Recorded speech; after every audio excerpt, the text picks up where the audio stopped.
I'm Sunny. I'm Rachel. And I'm Rox, and this is Literature on the Rocks. Book Club. Book Club. The Run. That was like a goat. You sounded real prepotente. Prepotente? From Dungeon Crawler Carl. Have you not met Prepotente yet? Yeah, you have. I don't think so. No, I don't think I have. What book is it? I think I'm only three in. Yeah, but he's Miriam Dom. Is that her name? Yeah. He's Miriam's She comes son. in with a bunch of goats, and Prepotente is get like the prep donut. potion. Yeah. And, Prepotente becomes like donut, but he's like, Oh, it's goat. not ringing a bell. And he yells. and he just screams. like that. No, I've not heard that. Hug, Carl. And he gives him a hug, and he's like, and in his head, Carl's like, I knew it was going to happen, but I still wasn't prepared. And then you just hear, No, it's not ringing a bell, but maybe I'll get when to you it. get there, you're like, oh shit. All right. Anyways, how's everyone doing? Great. How are you guys? Superb. There was a lot of air in my super. So last night, someone put something in their reel, and I just thought it was the funniest thing. And so I just wanted to tell you guys about it. So it is the things to call annoying people, and it's a list, okay? And some of these had me crying because in my head, I was saying them as insults. So, for example, the first one is easy bake oven. So I was like, you goddamn easy bake oven in my head. But I feel like there needs to be specific instances And for why? these Okay, names. so what Because would it's you not use? a full oven; they're an easy bake oven. Well, like an easy bake oven is a toy. yeah, and you it's- could never be a real oven baking And pizzas. Easy bake And oven. it never baked all the way through, and there was like kids that got third-degree burns from the ovens. Yeah, dumb Exactly. people. Dumb people are easy. Yeah, so Exactly. dumb, childish. You easy bake oven. Okay, we're sorting this out for everyone. Okay, here we go. The next one is expired coupon. Useless. Someone who's useless. Yeah, I like. Okay. This is some gonna expired coupons. be. This is gonna. Redeemable? Nowhere. This is gonna be okay. The game is I'm gonna tell you it, and then you tell me in what instance you use it. Okay. Excellent. Okay. We're on a roll. You spam email. Just unwanted. Unwanted. Yeah. Annoying. I feel like that is one that is truly annoying. Yeah. Annoying and unwanted. Can you imagine being And called a spam email? When I fucking click on you and don't put the phishing on you, I have to take a 20-minute Oh my God. IT refresher. No, ours is 45 minutes. Oh, I'm so sad for you. Yes. But also, I didn't subscribe. That's illegal. Right? Okay. Here's your next one. You wet sock. Oh, you're foul. You dirty bitch. You uncomfortable, dirty bitch. I know. I'm trying to imagine how I feel when my socks get wet. Actually, Rox, how do hate it. you I feel? hate it. And it's funny because I was just telling my husband about this list last night, and I don't even know what I did to make him mad. And he was like, I hope you step in water with your socks tomorrow. And I was like, that is foul. Why would you wish that on me? That is, yeah, totally he unwanted. knows. Absolutely disgusting. Yes. You Yeah. goddamn wet sock. Probably a little stinky. They're not clean wet socks. Okay, For okay. sure they're dirty wet socks. All right. Because you've been wearing them all day? Yeah. And now, like, you can't take them off. Are you imagining like sweat wet socks? Or Ew. are Or you like- talking about like stepping in water in your socks? I'm talking about, like, Oh. when I'm hiking and there's water nearby and I Oh, step and- in a puddle or something and it now gets my in your shoes shoe? and my socks are like... Oh, yeah, you dirty bitch. Okay. We have squeaky grocery cart. Oh my God. Leave it on the side. It's Yeah. something you just want to leave on the side of the road. And then, or you hear it because somebody's fighting with it over there and it's like, "Mee." They're like, you were supposed to leave that. I can't get rid of you. outside. I can't get rid of you, and you're embarrassing me. Yes.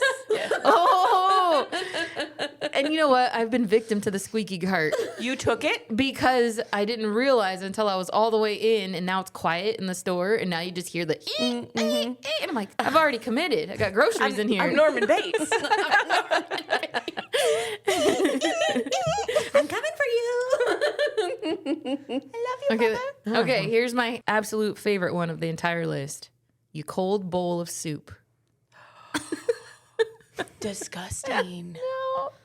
And that one in my head, I went, "You And- damn cold bowl of soup," and I was like, "Ooh, that one hit hard." That's so crazy. I don't have soup in my life, so I can't. Oh, yeah, that's nasty. I'm imagining. Cold soup is gross. Okay, so I'm imagining Yeah, for in the my most part. head most of the time. But if it's like a soup that has like albondigas that has like red meat in it and the fat layer then yeah. like Okay, coagulates on At the top. Yeah, or like pozole or menudo has Yes. that at the top. And Yeah. it's So you're a fatty, useless, nasty bitch. Oh man! All right, well I know what to call you guys whenever you're pissing me off. I'm like, listen, you're being a real cold bowl of soup right now. The audacity.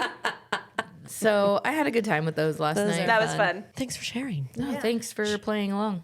Should we get into this book club? Yeah. Okay, we are book clubbing Anxious People by Fredrik Backman. And last week, all of us rated Anxious People 3 shots. Ooh. Yeah. So we'll see at the end if we are still sitting with the shots. Okay, all right, yeah, we will. Okay, great. So if you're just joining us, then you don't know how we do these book clubs, and let me share it with you.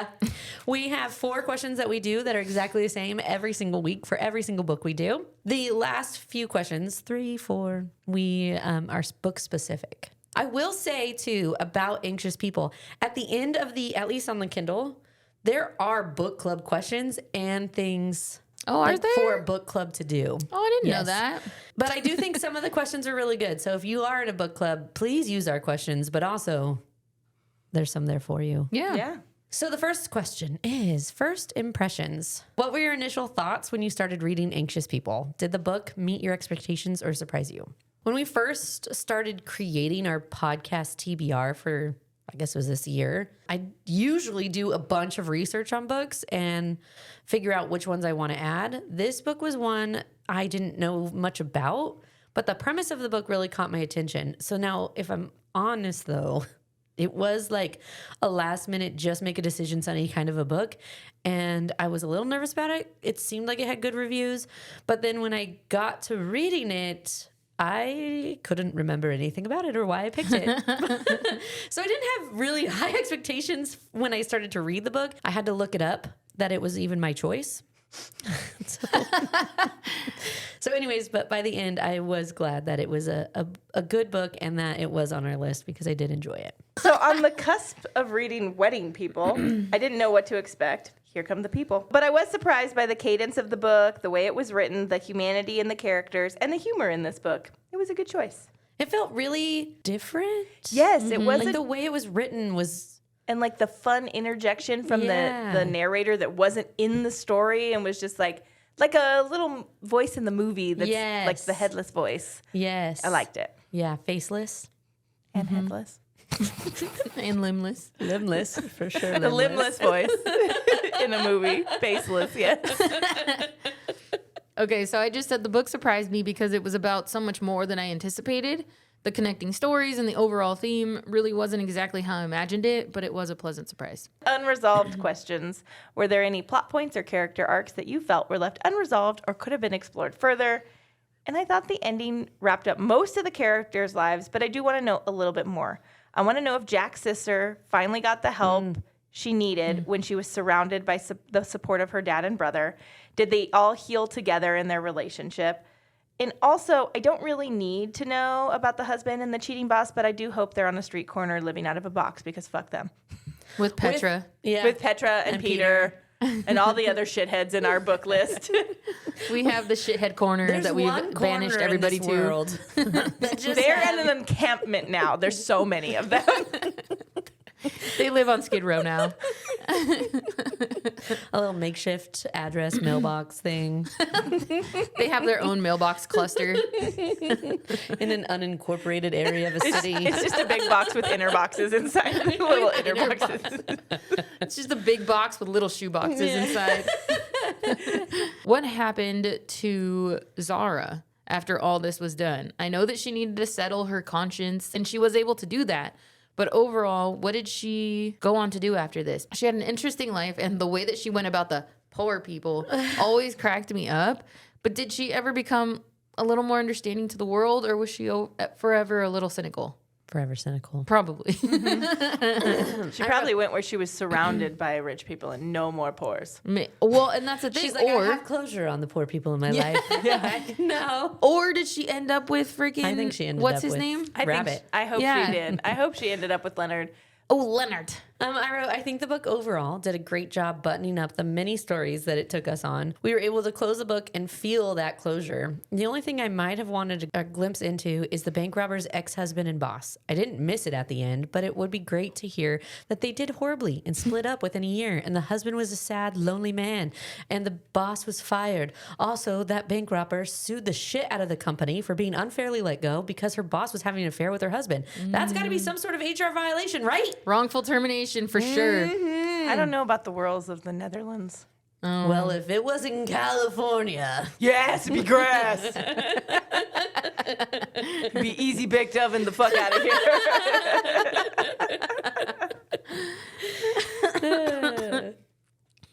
All right. Alternate ending. If you could change one thing about the ending of Anxious People, what would it be and why? As we said, I think it got buttoned up pretty well, and I don't know that I would have preferred anything different, but if I really thought about it, maybe we got to see a little bit of the relationship between Jack and Jim and like their development as a family afterwards. The dad he was so sweet and to protect the robber and just really wanted to do the right thing, and he saw a little bit of his family in the robber, I think, and so they deserve a happy ending too. I agree. I wrote, the ending made my heart swell and my eyes water. I wouldn't change it. I liked the ending, how all the separate pieces we saw of the puzzle finally zoomed out and we saw them all interconnected. Jack was able to reconnect with Nadia, and Zara found peace and maybe a companion, and the mom was with her daughters. It was a sweet ending. However, what would have been cool too is since they all found a found family between each other, if they made some sort of like anniversary to meet back up at Estelle's apartment, and like Julie and Ro would bring their kid and the mom. I feel like they did stay connected because they all showed up to Estelle's Funeral? funeral. So maybe they did, but we want to see it. Yeah, we want to see it. I want to see the family dinner get together. Oh, yeah, because then they live across the street. They can have Sunday dinners. Yeah. All right. They can live on a compound. And Yes! Next one is adaptation dreams. If Anxious People were to be adapted into a movie or TV series, who would you cast in the main roles? There are a lot of main roles in this book. Yes. I did not do them all. I don't think any of us did. No.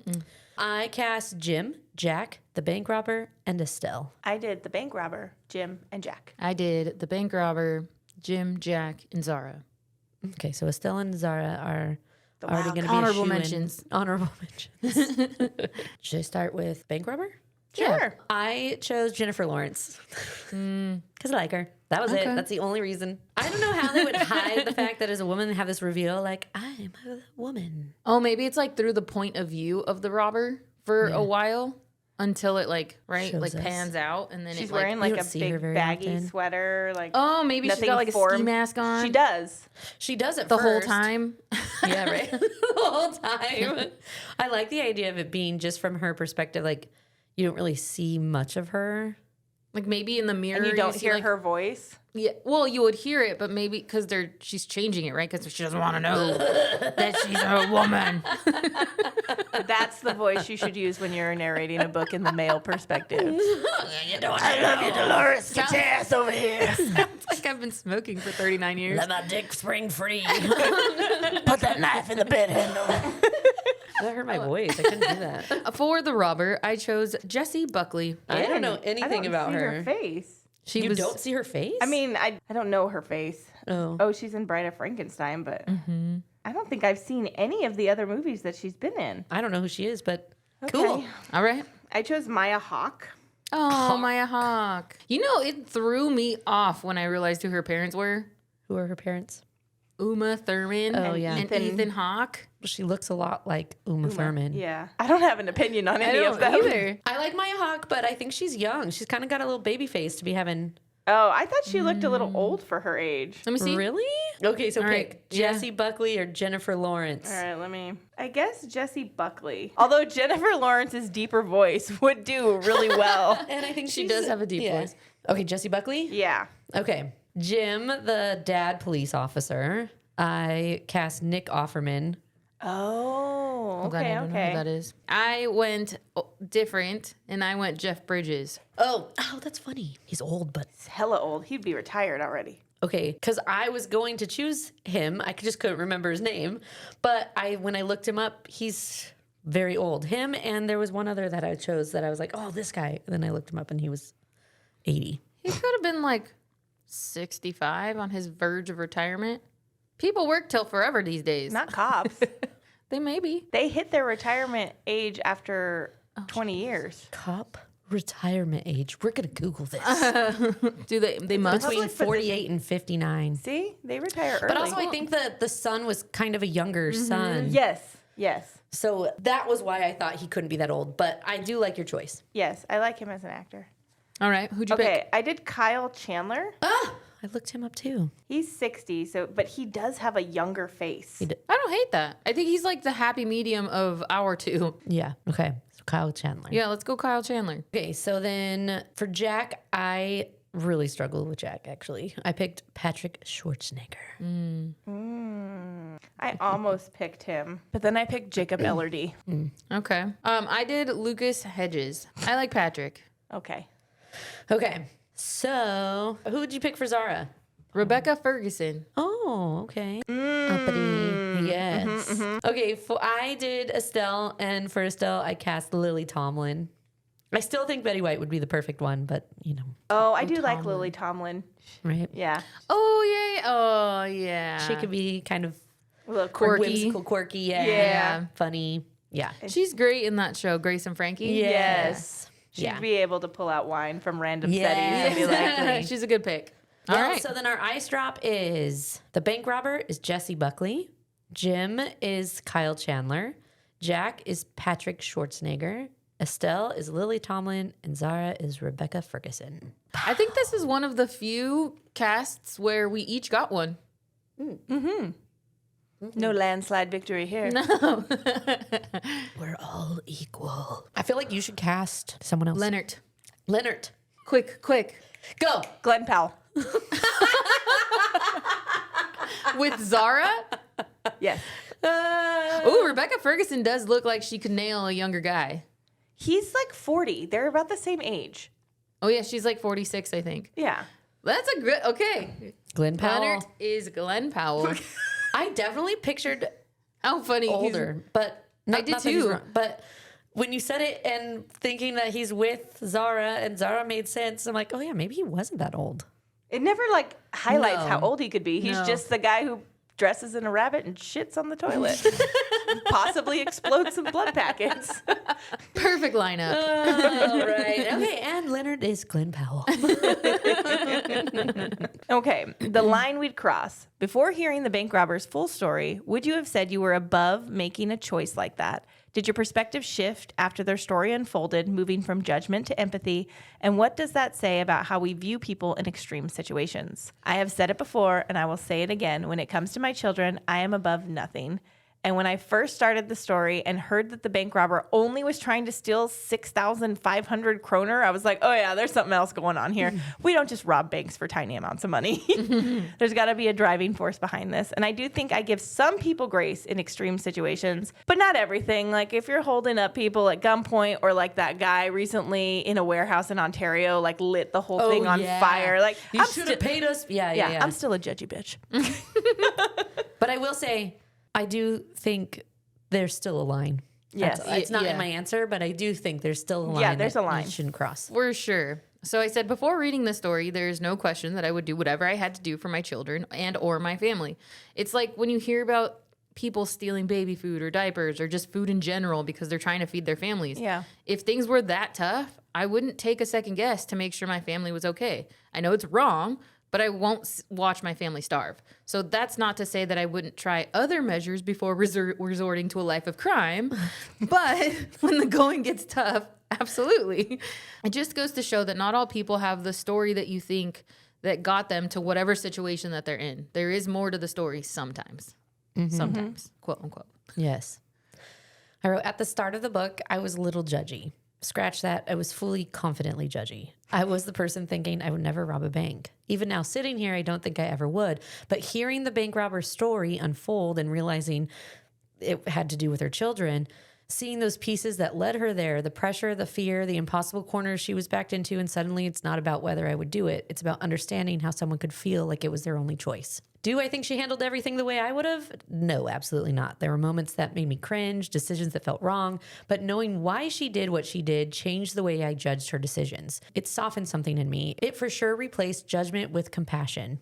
That line about Ro and Julia stayed with me as well. The idea that they'd cross mountains for their son, even rob banks for him. And that's really it, isn't it? Love that deep doesn't make you better. It makes you desperate. It makes you irrational. It makes you willing to do things you once swore you never would just to protect them, to keep them safe, to make sure you don't lose them.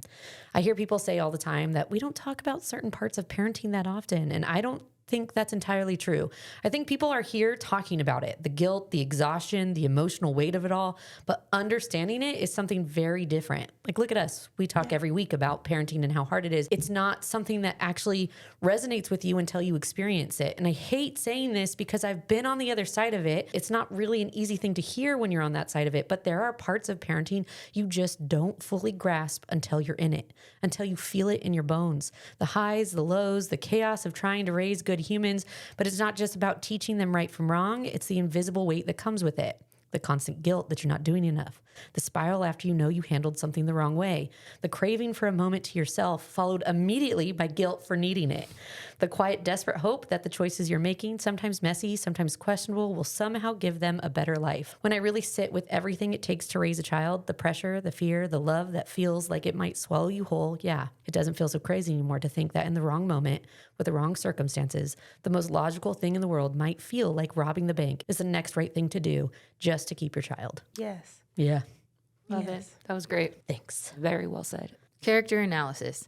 Was there a character whose fears, habits, or coping mechanisms felt a little too familiar, like holding everything together on the outside, avoiding hard conversations, or trying to fix things for everyone else? What about them hit a little close to home? Honestly, I see a little myself in each of the characters. Maybe that's what the author was trying to do, create little characteristics in each person that was relatable to the reader so they could connect. People pleasing, avoiding confrontation, wanting the people around you to just be happy and feel fulfilled. I would say that all of these are things that I have dealt with in some way over the years. Maybe not so much as I get older and more fixed in my ways and confident in my convictions, but definitely have dealt with it. Sometimes looking back, it's hard to realize, and even sometimes when these traits creep up, it's hard to sit with. It's hard to be ever evolving and still have the things about you that you don't like pop up. What this book did was remind me of the work I have done to try and overcome the things about myself that I'm not the most proud of. Is there still lots of work to be done? 100%. But it's a journey, and the book reminded me that sometimes a little grace is important. It's true. I feel like my answer was very similar.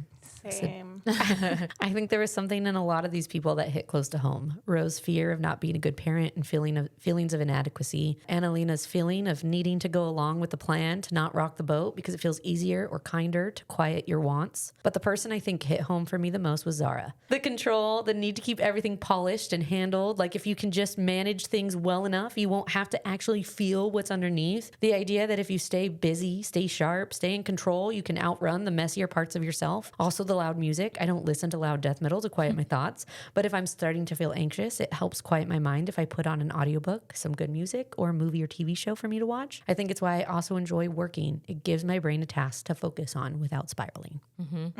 I saw myself in a little bit of all of the characters. I definitely saw myself in the bank robber, doing anything and everything I could to make sure that my kids were in my life and that I had a roof over their heads. I saw myself in Annalena because my husband is successful in his own right, but when it comes to doing things to boost him or help him succeed, I will do that even if it seems a little crazy. And as someone who has lost a parent, I can identify with Ro. I don't think I go to the extreme of ignoring everything and not making a decision because someone's not in my life. I do feel an absence, and it has made me pause in decision making so I can see myself in her as well. The last question is grace versus excuse. By the end, many of the characters show each other an incredible amount of grace, even when mistakes are made. Do you think the book is encouraging us to excuse people's bad decisions or simply to understand where they're coming from? Where do you personally draw that line? I think it's definitely about understanding where people are coming from. Stop before you judge, because we are all idiots sometimes. As much as I hate that word, I think it's true. We are human. We make mistakes. Some mistakes take us longer time to figure out that it was a mistake, but at the end, it is still just that. Everyone, parent or not, is trying to find their way through life. We're allowed to change our mind, to decide the way I was living isn't something I'm happy with anymore, or even just as simple as that was a bad choice and I don't want to do that again. Give people grace because we're all just doing our best. The last sentence in the book, sentences in the book, sums it up well. He wrote, "But when you get home this evening, when this day is over and the night takes us, allow yourself a deep breath because we made it through this day as well. There will be another one along the way." It was good. That's good. I think it's about understanding where people are coming from. That's not to say that even understanding their position means that you agree with it. Everyone has their way of thinking, their reasons, and their own coping mechanisms. I think that's what the book is trying to get across. We all deal differently. It's not wrong necessarily, but definitely different. I don't think the intent of this book was to excuse everyone's bad deeds ever, but I do think it was commentary about the world today. We are quick to judge, we're quick to cast out, and we are quick to isolate. And I think this book was really about inclusion, learning a little bit more about somebody's why, learning about somebody's story, allowing them to tell you their thought process on how we got to this point. Being a people manager, which I don't know if that's the right word, but whatever. Managing people. You manage people, yeah. I do this on a daily basis, especially when things go wrong. I need to understand how we got to this point and show me their process of thinking, because maybe there's a gap in the process that we didn't think about. Starting point A and went to Z instead of going to B and C like I wanted them to. I don't think I do this as much outside of work. I think when there's an element of unpredictability or possibly danger. So if there is somebody on the street yelling to an invisible person, swinging things around, I'm not going to walk next to that person with my child. I'm not. I'm going to cross the street and go around. Yeah. So I don't practice that sort of grace in those certain situations when there's an element of Danger or unpredictability where I don't know if I can control the situation and keep the people around me safe. And almost part of the control is eliminating yourself, removing yourself from that, right? And I think when I explain it to my kid, I explain it and give the person grace, but I'm not going to do the action that gives them the grace of walking by and possibly get shivved, you know? Yeah, I'm still going to live in a protective way of myself. Like, maybe this should have been said too, but like the fact that like I can give grace and I can, or like you said, it doesn't mean I have to agree with it. Yeah. I still need to protect myself, whether that's my physical body and walking across the street or my heart and saying, I can't have this friendship anymore because as much as I understand where you're coming from, you've hurt me too many times and I've got to block you. Like I've got to stop that. So I think there is a line of I'm giving people grace, but I'm also protecting myself and my family. Yeah, which makes sense. Yeah. When you were talking about the why, it really just like resonated in that, like at one of my previous employers, we talked a lot about the 5 whys, and it was basically in any situation, but it was when there was a situation, we'd say, okay, why did this happen? And then they'd say, oh, well, this and this and this. And then you go, okay, well, why did that happen? Oh, because of this, this, and this. And usually by the 5th why, you got to the core of the problem, and it was the actual solution because you're trying to solve the core of it, not this first problem. Yeah. Right? Because it would be like, oh, this order didn't ship out. Okay, well, why didn't it ship out? Oh, because it didn't get packaged on time. That's not the problem. So, okay, why didn't it get packaged on time, right? So you had to keep going down the line until somebody's like, oh, well, I don't know, I'm trying to think of some solution, but it's like, oh, well, you know, invoice doesn't get sent to this department Right. until this happens, and then it's already too late in the process. And we're like, cool, let's fix that problem so that we Yeah. don't get to later packaging, right? Yeah. And so then it was, as we were doing it and doing the exercise, I was like, I could really do that in all of my life. But also people would be hating me because they'd be like, so why? But then why did But that I happen? also think I do that a lot in my own, for my own self-reflection. Like, this upset me, but why did it upset me?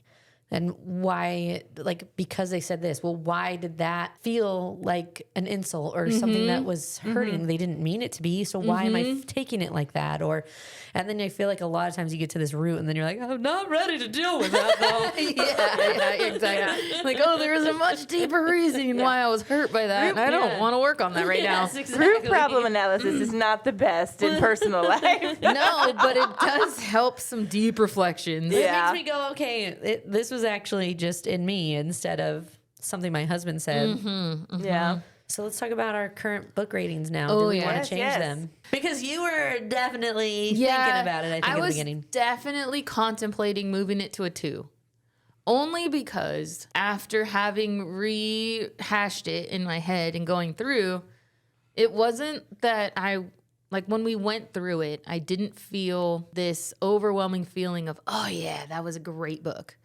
I came out of it going, oh yeah, it was a good book. And it wasn't a showstopper, right? So I try not to compare them to the showstopper books Right, that yeah. we have listened to, because it's just not fair to all the rest of the Right. books. To be like, this wasn't Project Hail Mary, or this wasn't Great Big Beautiful World, or People, Life. or Life, or whatever it was. Definitely a showstopper for her. No, it was a really great book. Yeah. So I try not to do that. But also, this was just a good book. Yeah. So I have altered my rating to a 2. Okay. I think last week I had said that I was debating between a 2 and a 3. Yeah. And it's for a similar reason, but not like after I got done with the book, I loved it. But it doesn't, I feel like great books linger. And for some reason, yes. this book doesn't feel like it lingers. Yes. But every time I go back to think about it or talk about it, it makes me have so many emotions and all the feelings. And so I think when I go away from talking about it, I'm like, no, it was probably a 2 book. But as soon as we start talking about it or I start really thinking about it, I'm like, oh, it made me feel like a 3. So yeah, I feel like I can understand what you're saying. It doesn't have this lingering wow factor kind of a book. Yes, that it doesn't you put with, resonate. like Great Big Beautiful Life and things that I'm always going back to and thinking about. Yes. But I'm sticking with a 3 because I do think when I sit with it and I really think about it, it pulls out all those 3 types of emotions. All right. I'm going to stay with a 3 too. A 3 as, too? a 3 as well. Like we talked about earlier, it's a different writing style, and I Yeah. liked the humor in the book. But also, the more we talk about it, the more the like layers of things that he Yeah. wrote about pop up, and I feel like there's just more. Yeah. So I Well, let's do the questions at the end of the book. yeah, and we can do this probably again then- with yeah. different questions. Yes. So yeah, I find feel like more. there's more. So I'm still gonna stay with a 3. Well, and to be fair, I feel like we have discussed and said this many times that like a 2 isn't a bad rating. It's not. That's a wrap on this episode of Literature on the Rocks. Anxious People by Fredrik Backman reminded us that life is basically just a room full of well-meaning idiots trying not to ruin everything. And honestly, I relate. Next week, we're escaping to The Lost Bookshop by Evie Woods, and we can't wait for a little magic after all the beautifully human chaos. Make sure you're subscribed because we're here for you every Wednesday. And if this episode made you feel seen and slightly attacked, rate and review us, because nothing brings people together like shared anxiety and questionable life decisions. True.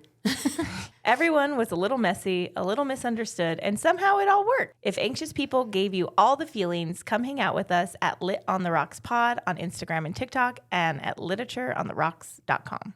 Until next time, may you be able to laugh at your own idiot moments and give grace to the idiots around you. Cheers. Toodaloo. Bye.